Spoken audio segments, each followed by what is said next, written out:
Yara, Yara Ajansinata.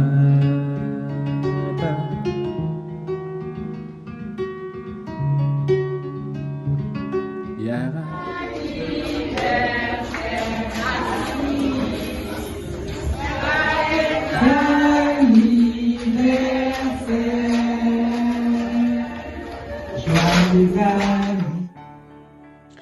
C'est autour d'un dîner caritatif organisé le samedi 21 octobre 2023 à l'occasion d'une année de son existence que les membres de l'association des soignants pour la qualité de soins ont, à travers sa présidente, Madame Claudine Mbombo, a adressé le tableau sombre des conditions insalubres de certains hôpitaux de l'Afrique subsaharienne en général et de la République démocratique du Congo en particulier.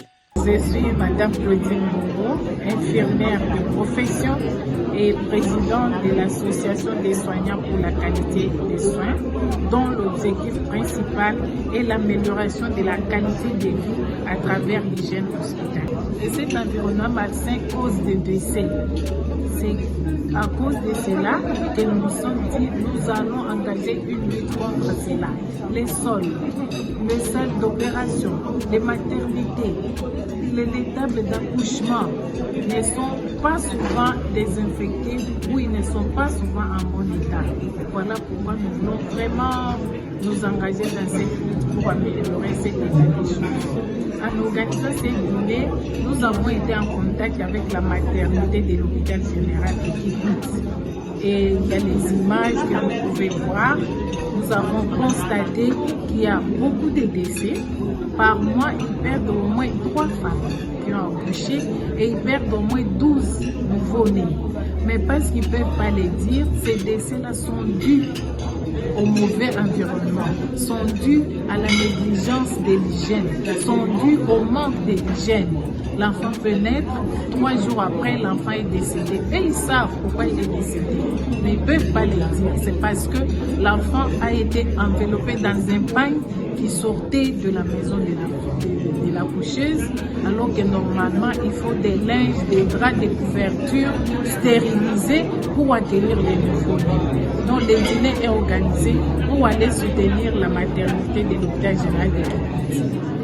Nous avons un numéro de téléphone et nous avons aussi une application et nous avons aussi un site internet asus2022.com. Si vous allez sur ce site, vous aurez toutes les informations et tous les contacts nécessaires.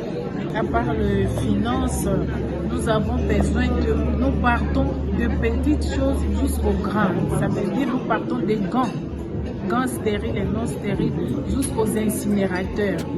Vous savez, quand une femme accouche, il y a des placentas qui doivent être mis dans un appareil qu'on appelle incinérateur pour brûler.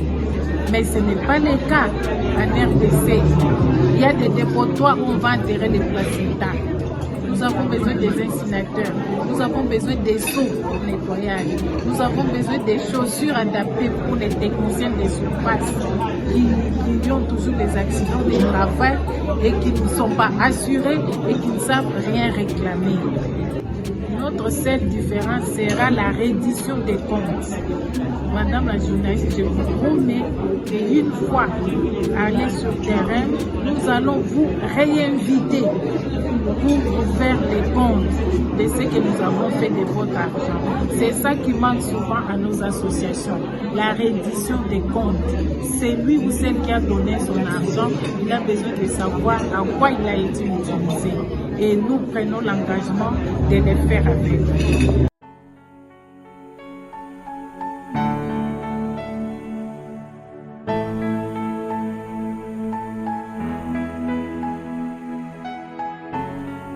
Cette forte équipe de professionnels de santé de la Belgique, soucieuse de l'amélioration de la qualité de soins des populations vulnérables de pays à faible revenu, a martelé sur les réalités catastrophiques sur terrain, comme en témoignent ces images avec des conséquences désastreuses qui occasionnent la mort des femmes et des enfants.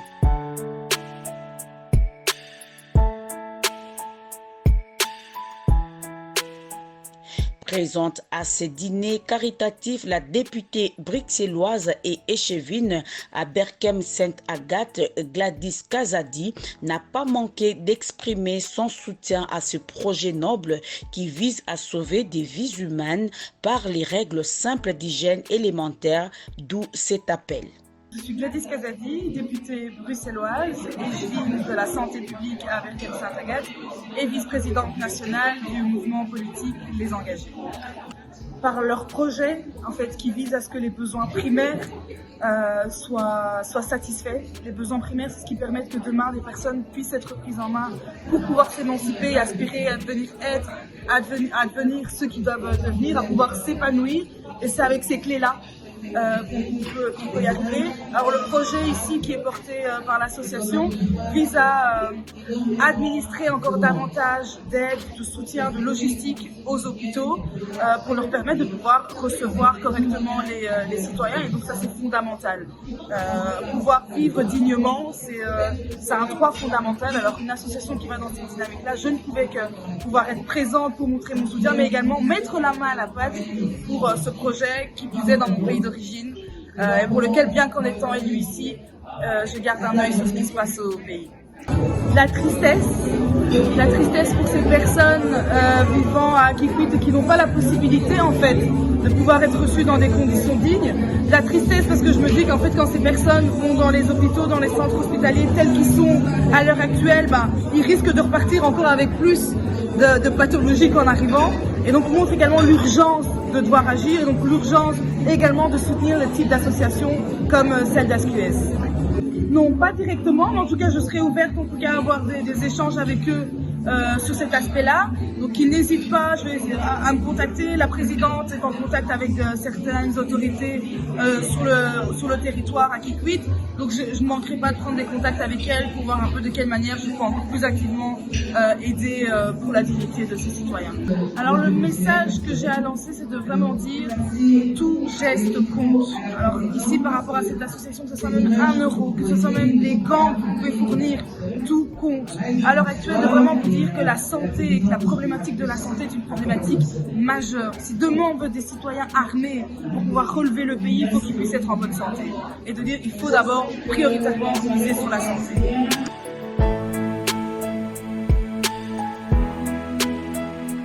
Ici est de signaler que cet événement a connu la participation de quelques députés et sénateurs belges d'origine congolaise.